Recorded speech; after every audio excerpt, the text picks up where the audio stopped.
தமிழழகு, அதை வாசிக்கும் போது அழகு. முத்து சரம் போலே அதை தொடுத்து வைக்கும் திறமழகு, சொல்லழகு, பொருளழகு, செந்தமிழை செதுக்கையிலே செல்லும் மொழி நடை அழகு. மொத்தத்தில் தமிழழகு. ராஜ் தொலைக்காட்சி நடத்துகிற இந்த புத்தாண்டு பட்டிமன்றம் பேரழகு. உங்கள் அத்துணை பேருக்கும் புத்தாண்டு தின வாழ்த்துக்கள். அருமைக்கும் பெருமைக்குரிய அன்பு அண்ணன், உண்மையாகவே கவிதைக்கு கவி பேரரசுன்னா நகைச்சுவை பேரரசாக விற்றிருக்கக்கூடிய 100 நாடுகளுக்கு மேல் பயணம் செய்து ஒரு மிகப்பெரிய தமிழ் பணியை செய்து கொண்டிருக்கிற மதுரை முத்து அண்ணா அவர்களுக்கு ஒரு பெரிய கைத்தட்டல் கொடுத்து நீங்கள் பாராட்டலாம். அருமை சகோதரர், உண்மையாகவே இந்த நிகழ்ச்சியை வத்தலகுண்டில் இவ்வளவு சிறப்பாக நடத்துகிறாருன்னா ஒரே எக்ஸ்பிரஸ், பாண்டியன் எக்ஸ்பிரஸோ சேரன் எக்ஸ்பிரஸோ இல்லை, பதில எக்ஸ்பிரஸ் தான். உங்கள் அத்தனை பேருக்கும் நன்றியும் வணக்கம் சொல்லி, அம்மா உனக்கு என்னம்மா பிரச்சனை? நல்லா தானம்மா வந்த நீ? வந்த உடனே வந்து உட்காந்து நாங்கள் என்னமோ கூட்டு குடும்பத்துக்கு எதிரி மாதிரி பேசிட்டு இருக்க. கூட்டு குடும்பமாக இருக்க முடியலம்மா, அதான் பிரச்சனை. ஊரில் ஒரு பெரிய மனுஷன் கூப்பிட்டு கேட்டேன், எங்க உங்க பிள்ளைய நல்லா படிக்க வச்சிங்களே, எப்படி இருக்கான்? மெட்ராஸ் ஹைகோர்ட்ல பெரிய வக்கீல் நம்ம பையன் தம்பி. பெருமையா மொத கேஸை என் மேல தான் போட்டுருக்கான். சொத்தை பிரிச்சு கூட 40 ஏக்கரா அவருக்கு 10 ஏக்கரா வித்து படிக்க வச்சாரு. அன்னைக்கு இன்னொரு பெரிய மனுஷன் அவரை கூப்பிட்டு கேட்டேன், எங்க உங்களுக்கு 2 பசங்களாச்சா, எப்படி இருக்கான்? 25 வயசுல முத பையனை கல்யாணம் பண்ண தம்பி, பொண்டாட்டி கூட்டு வெளியே போயிட்டான். சரி, எல்லா வீட்டிலும் நடக்கிறது தானே. 2வது பையனுக்கு எப்போ கல்யாணம் பண்ணிங்கண்ணே? 27 வயசுல பண்ணேன். அவன் ரொம்ப நல்லவன். முத பையனை விட 2வது பையன் நல்லவன் தம்பி, என்னை வெளியே போக சொல்லிட்டான். சார், நாட்டில் நடக்குதா இல்லையா சார்? மேடையில் பேசுறாங்களா, தாயை காப்போம், தாய் தான் உலகத்துக்கு மிகச்சிறந்த தெய்வம், தாய் இல்லை என்றால் யாரும் இல்லை. 2 பிச்சைக்கார அம்மா முன்னாடி உட்காந்துச்சு. ஒரு அம்மா சொல்லிச்சு, இந்த மாதிரி ஒரு பிள்ளை என் வயிற்றுல பிறந்திருந்தா நான் ஏன் பிச்சை எடுக்கணுச்சு. அதுக்கு இன்னொரு அம்மா சொல்லிச்சு, வாயை மூட்டுறி, அவன் தான் என் பிள்ளை. சார், வாழ்க்கையுடைய நிறைய குறைபாடுகள் இன்னைக்கு ஒன்று சொல்கிறேன் சார். இன்னைக்கு இருக்கிற சூழலை பற்றி பேசுமான்னா, என்னைக்கோ இருந்து வந்து நாங்கள் பண்பாடை பாதுகாக்கிறோம், நாங்கள் என்ன அடகு வச்சுட்டு போகிறோம் நான் சொன்னோம். சார், எங்களுக்கு அம்மா இருக்குது, அப்பா இருக்குது, தாத்தா இருக்காங்க, பாட்டி இருக்காங்க சார். ஆனால் இன்னைக்கு அப்படி வாழ முடியுதா? யதார்த்தத்தை பேசுங்க சார். பையன் ஒன்றும் இல்லை சார், அம்மா அப்பா பையன் 3 பேரும் ஒன்றா அவங்க நின்று பேசிகிட்டு இருக்கும்போது திடீர்னு ஃபோன் வந்தால் பையன் தனியாக போகிறானா இல்லையா? அங்கே யார் அவனுக்கு ஃபோன் விட்டு டவர் வச்சுருக்கா? தனியாக போடுறாங்க? இல்லை, தனித்தனியாக வாழ்வது தான் இன்றைக்கு வாழ்க்கையாக இருக்கிறது என்பதை யாரும் மறந்துடாதீங்க. ஊரில் ஒரு டெய்லர் கல்யாணம் பண்ணாங்க. கல்யாணம் பண்ணோன்னா அவர் என்ன பண்ணார், வழக்கமாக தெரியும் டெய்லர் பழப்புங்கிறது எல்லாருக்கும் தெரியும் தானே. இந்த தீபாவளி பொங்கல்னால் ரஷ்ஷாக இருக்கும். தீபாவளி அன்னைக்கு கடைசியாக அவர் எல்லாருக்கும் துணி தைச்சி கொடுத்தாரு. அவருக்கு ஒரு துணி தைக்க முடியல, ஒரு 6 அடிக்கு பேண்ட் இருந்தது. கடைசியாக கட் பண்ணி அவரால் தைக்க முடியல. அவங்க அம்மாட்ட போய் கேட்டார், அம்மா நீயாவது தைச்சி கொடுக்குறியா? மாறா கை வேலையாக இருக்கேன்னு அந்த அம்மா. மனைவிட்ட கேட்டார், நானே பழையாறு சுட்டுட்ருக்கேன், உன் தங்கச்சிட்ட கேளு. தங்கச்சிட்ட போய் கேட்டார், அம்மா நான் எஸ்எம்எஸ் பண்ணிகிட்டு இருக்கேண்ணா, உங்கள் பொண்ணுக்கிட்ட சொல்லுங்கள். பொண்ணு வேலை பார்த்துருந்தா, இவரே பண்ணார். 2 அடியை கட் பண்ணார், தச்சார், வச்சார், படுத்தார், தூங்கிட்டார். 10:45 மணிக்கு அவங்க அம்மா எழுந்திரிச்சு, 1000 தான் நம்ம பிள்ளை, நாம தான் செய்யணும்னு பேண்ட் எடுத்தது 2 இன்ச்சு கட் பண்ணிச்சு, தச்சிச்சு, வச்சுது, படுத்து தூங்கிடுச்சு. 1:45 மணிக்கு அவங்க ஒய்ஃப் எழுந்திரிச்சிச்சு. நம்ம வீட்டுக்காரரு நம்மளை விட்டால் வேறு யார் செய்வார்னு அவரும் வந்தார், 2 அடியை கட் பண்ணார், தச்சார், வச்சா, படுத்து தூங்கிடுச்சு. 3:45 மணிக்கு அவங்க தங்கச்சி இருந்தது, நம்மளை கட்டி கொடுக்க போகிறவர். 1000 நாள் நம்ம அண்ணன் என்ன, அவளும் எடுத்தா 2 இன்ச்சு கட் பண்ணா, தச்சா, வச்சா, படுத்து தூங்கிட்டா. 4:45 மணிக்கு அவங்க பொண்ணு எழுந்திரிச்சிது. நம்ம அப்பா நம்ம செய்யாமல் யார் செய்வானோ அதுவும் எடுத்து 2 இன்ச்சை கட் பண்ணது, தச்சு, வச்சு, படுத்து தூங்கிடுச்சு. காலைல எந்திரிச்சு குளிச்சுட்டு ஒரு பேண்ட்டை போட்டால் பேண்ட்டு டவுசராக மாறிடுச்சு. சார், கூட்டு குடும்பம் இப்படி தான் சார் இருக்கு. ஒரு திருடன் ஒரு வீட்டில் போய் திருட போனான். திருடன் புருஷன் முட்டாட்டி 2 பேரும் கட்டிட்டு வாயில் துணி வச்சு அமுக்கிட்டு எல்லாத்தையும் திருடிருக்கான். வீட்டுக்காரன் இருக்கான். சரி, ஏதோ சொல்ல வரான்னு துணியை எடுத்துட்டு, ஏன்னா சொல்ல வர, நீ என் வீட்டில் திருடுறது பிரச்சனை இல்லை, ஏற்ற உடையம் பங்காளி வீடு, அவன் வீட்லையும் திருடிட்டு போ, இல்லைன்னா நாளைக்கு போலீஸ் வந்து என்னை செக் பண்ணும்போது அவன் என்னை பார்த்து நக்கலாக சிரிப்பான் இருக்கான். அப்போ தான் திருடன் சொன்னான், நான் முதல்ல அவன் வீட்டுக்கு தாண்டா போனேன், அவன் தாண்டா அட்ரஸ் கொடுத்து உன் வீட்டுக்கு அனுப்பி வச்சான். சார், எல்லாம் ஒன்றா தான் சார் இருந்தான். 5 வயசு வரைக்கும் அண்ணன் தம்பி ஒன்றா தான் இருந்தான். எப்போ பிரச்சனை வந்தது தெரியுமா? இந்த மாதிரி ஒரு மகராசி எப்போ கல்யாணம் பண்ணானோ அப்பயே பிரச்சனை வந்தது. இன்னும் உன் வீட்டுக்கு வந்தது இல்லை என் வீட்டுக்கு வந்தது, 2 பேரும் அடிச்சுக்கிட்டு நாருது. உண்மை தானே சார்? அண்ணன் தம்பி கூட கள்ள புருஷ மாதிரி பேசிக்கிறாங்க சார். வை வை வை, பொட்டாட்டி வரா வையே, ஏன் பிரச்சனை?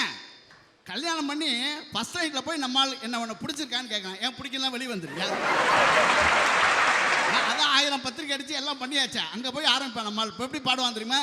தன்னந்த நீச்சிருக்க தத்தளிச்சு நான் இருக்க ஒன்னப்பில் நாம் பறிச்சே தாமரைய புன்னவனத்தினிலே வேண்ட குயில் கூவையில் என்னுடைய வேதனைய நாரிஞ்சே உங்கழத்தில் மாலையிட உன்னிரண்டு தோள தொண்ட என்ன தவம் செஞ்சேனோ ஏ மாமா வண்ண கிளி கைய தொண்ட சின்ன சின்ன கோலமிட உள்ள மட்டும் வழியே மாணி உள்ள மட்டும் வழியே மாணி இஞ்சி ஈடு பழகி மஞ்சாச்சவ பழகி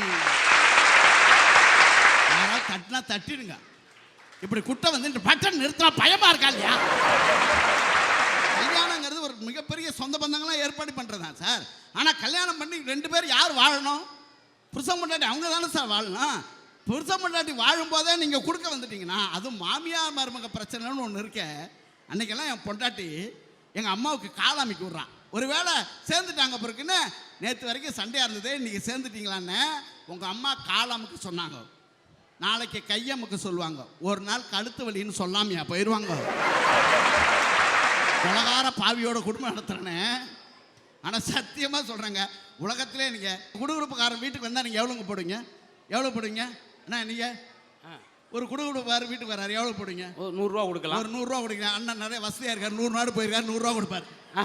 அதுக்கும் கம்மியாக கொடுத்தா 3 எலுமிச்சம்பழத்தை வீட்டில் ஒட்டி போயிடுவேன். காலையில் ரத்த வந்தி எடுத்துக்கிட்டு நான் தான் அப்படி சத்தியமாக சொல்கிறேங்க. போன வாரம் குடுகுடுப்பாரன் என் வீட்டு வாசலில் வந்து நின்னா 501 ரூபா போட்டேன். ஏன் தெரியுமா? அவன் தான் என் வீட்டில் என் பொண்டாட்டியை பார்த்து உங்கள் வீட்டில் சுடுகாட்டு காலி குடியிருக்குன்னா நான் சொல்லியிருந்தா அன்றைக்கே போயிருப்பேன். யோசிச்சு பாருங்க சார், கணவன் மனைவிக்குள்ள பிரச்சனை வருதா இல்லையா? உண்மையாக சொல்கிறேங்க சார். எங்கள் அக்கா சொன்ன மாதிரி மாமியா மருமகளுக்கு பிரச்சனை வருது இல்லை? காந்திபுரத்தில் அன்னைக்குங்க ஒரு சொற்பொழிவாள அவ்வளோ நேரம் மகாபாரதம் சொல்கிறார். 3 நாளாக ஒரு மாமியாரை கூப்பிட்டு வருதுங்க ஒரு மருமக. எனக்கு உண்மையாக கண்ணில் தண்ணி வந்துச்சு. 3 நாளாக மாமியாரை கூப்பிட்டுட்டு இந்த கொட்டை பண்ணிக்கல மகாபாரதம் கேட்க வர்றியம்மா, அவ்வளோ பிடிக்குமா உங்கள் மாமியாரன்னு கேட்டேன். அதுக்கு அந்த அம்மா சொல்லுது, எங்கள் மாமியார் சொன்னாங்க எனக்கு மகாபாரதம் தான் உசுரை விட்டுருவேன். நானும் 3 நாளாக கூப்பிட்டு வரேன், ஒன்றும் நடக்க மாட்டேது. சொத்து என்று ஒன்று இருக்கிற வரைக்கும் வாழ்க்கையில் பிரச்சனை வரும். இவ்வளோ பெண்கள் இருக்கீங்களே, நான் சொல்கிறது கரெக்டாக கைத்தட்டுங்க. எல்லா பொம்பளை பிள்ளைக்கும் அப்பாவை தான் பிடிக்கும்னா கரெக்டாக கைத்தட்டுங்க பாப்பா. ஏன் தெரியுமா? எவ்வளோ கேவலமாக சமைச்சாலும் அவர் தான் சாப்பிடுவார்.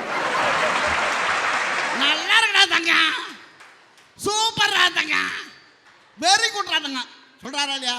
எல்லா பசங்களுக்கும் அம்மாவை தான் பிடிக்கும். கரெக்டாக கைத்தட்டுங்க. 16 வயசு ஆட்டம் அந்த பையன் நேரம் வருவான். இவர் எப்படி மண்ணி கல்யாணம் பண்ணிக்கிட்டேன்? பேச்சிலே நீங்கள் தானே கரெக்டாக பேசுகிறீங்க. எங்கெங்கே கைதட்டு நீங்களே தட்டி காமிச்சிருங்க.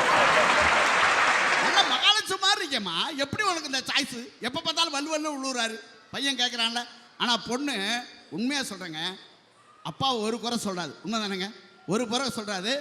எங்கே வெளியில் போனாலும் அப்பா ஃபோன் பண்ணி பொண்ணை விசாரிப்பார். என் தங்கம் வந்துருச்சா, என் வெள்ளி வந்துருச்சா, என் வைரம் வந்துருச்சா விசாரிக்கிறார்ல. பையனை எப்படி விசாரிப்பார் தெரியுமா? தோரா வந்துட்டாரா, அவன் வந்தே இருக்க மாட்டான். உண்மை தானே சார்? ஆனால் ஒன்று சொல்கிறேன் சார், குடும்பத்தில் பிரச்சனை என்று ஒன்று வருகிற போது அக்காவுக்கு ஒரு 25 பவுன் போட்டு அப்பா கல்யாணம் பண்ணி கொடுத்துட்டாரு. கொஞ்சம் வசதி கம்மியாக அந்த நேரத்தில். தங்கச்சிக்கு 50 பவுன் போடுறான்னா அந்த அக்காக்காரி சும்மா போதா? அவளுக்கு மட்டும் 50 பவுன், எனக்கு 25 பவுன் போடுறேன். கேட்குதா இல்லையா சார்? உண்மைதான் சொல்கிறேன். நான் சத்தியமாக சொல்கிறேன். ஒரு தாய் இறந்து போயிட்டாங்க சார். ஒரு தாய் இறந்து போயிட்டாங்க. அண்ணன் தம்பி அடிச்சுக்கிறாங்க. என்னது எதுக்கு அடிச்சுக்கிறாங்க தெரியுமா? என் அம்மாவின் இறுதி ஊர்வலம் என் வீட்டில் தான் போகணும்னு அண்ணன் சொல்கிறான். என் அம்மாவின் இறுதி ஊர்வலம் என் வீட்டில் தான் போகணும்னு தம்பி சொல்கிறான். என் அம்மாவின் இறுதி ஊர்வலம் என் வீட்டில் தான் வரணும்னு அண்ணன் சொல்கிறான். என் வீட்டில் தான் போகணும்னு தம்பி சொல்கிறான். அம்மாவின் பிணம் அனாதை இல்லத்திலிருந்து வந்து கொண்டு இருந்ததுன்னு எழுதினான். இருக்கிற வரைக்கும் வச்சு சோறு போடல சார்.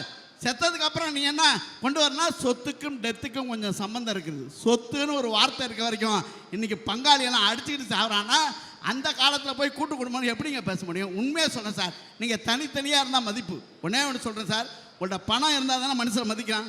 பணம் இல்லைன்னா ஒருத்தன் கேட்பானே சார், ஒருத்தர் நல்லா சம்பாதிக்கிறான்னு வச்சுக்கலாம், அவர் வீட்டு போங்க, சார் குளிச்சுட்டு இருக்காரு, கொஞ்சம் வெயிட் பண்ணுங்க, கொஞ்சம் மீடியமாக சம்பாதிக்கிறார், அவங்க வீட்டுக்கு போங்க, உக்காரு வருவார். ஒன்றுமே சம்பாதிக்கலாம், அவன் தெண்டை கருமாந்தான்னு வச்சுங்களேன். யாரா சாரே, யார் சாரே, தொடப்பாட்டு எடுத்துகிட்டு வரோம். உண்மை தானே சார்? 50 ரூபா நோட்லையும் காந்தி சிரிக்கிறாரு, 100 ரூபா நோட்லையும் காந்தி சிரிக்கிறாரு, 500 ரூபா நோட்லையும் காந்தி சிரிக்கிறாரு. நாம தான் சார் நோட்டுக்கு தகுந்தபடி சிரிக்கிறோம். அண்ணன் பணக்காரனா இருந்து தம்பி ஒன்று கொஞ்சம் கீழே இருந்தா தம்பினே சொல்ல மாட்டான் சார்.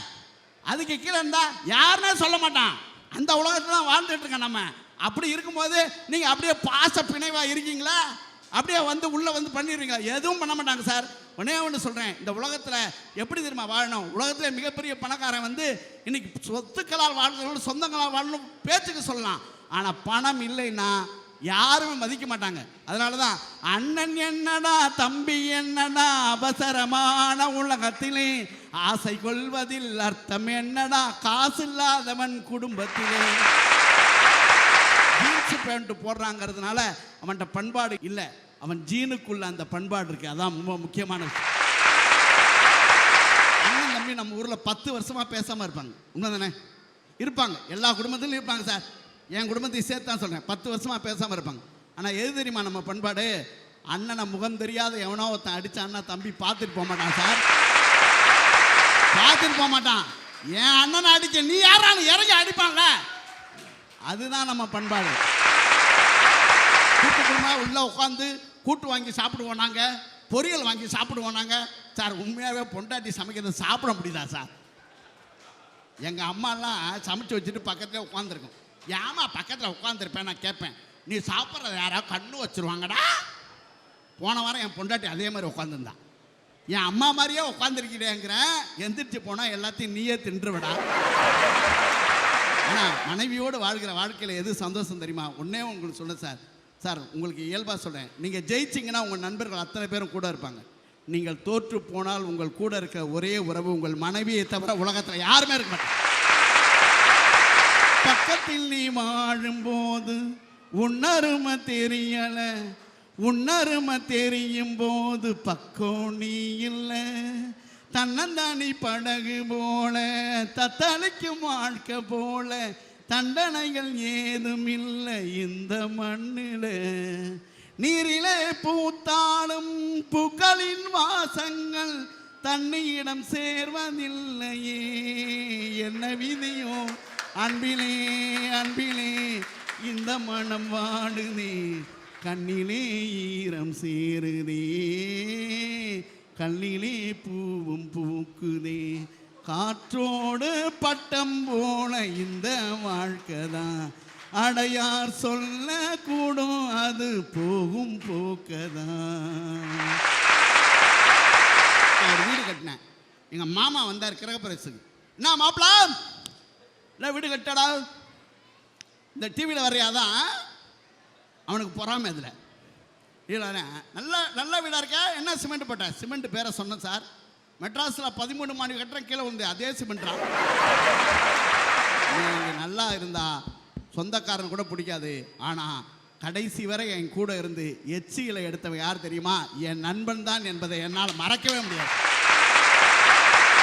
வாழ்க்கையில் நல்ல நண்பர்களை சேர்த்துக்கொள்ளுங்க, நல்ல நண்பர்களோடு இருங்க, வாழ்க்கையை சந்தோஷமாக இருவீங்க. சொந்தக்காரன் அப்பப்போ வந்துட்டு போட்டோம், அதான் வாழ்க்கைக்கு நல்லது என்று சொல்லி வந்துட்டு போகும்போதே ஒரு குண்டை வச்சுட்டு தான் போவான். குண்டுனாலே எல்லாரும் பயப்படுவாங்க, ஆனால் வத்தலை கொண்டு ரசிகர்களை பார்த்து நாங்கள் பயப்படவே இல்லை. அவ்வளோ அருமையாக ரசிகர்கள் என்று சொல்லி மிக அருமையாக ரசித்த உங்கள் அத்தனை பேருக்கும் நன்றியும் வணக்கம் சொல்லி, உலக நாடு முழுவதும் போயிருக்கார், 100 நாடு. அண்ணன் அடுத்த நாடுக்கு போகும்போது என்னையும் கூட்டு போகணும்னு சொல்லி வாய்ப்புக்கு நன்றி சொல்லி விடைபெறுகிறேன். நன்றி வணக்கம்.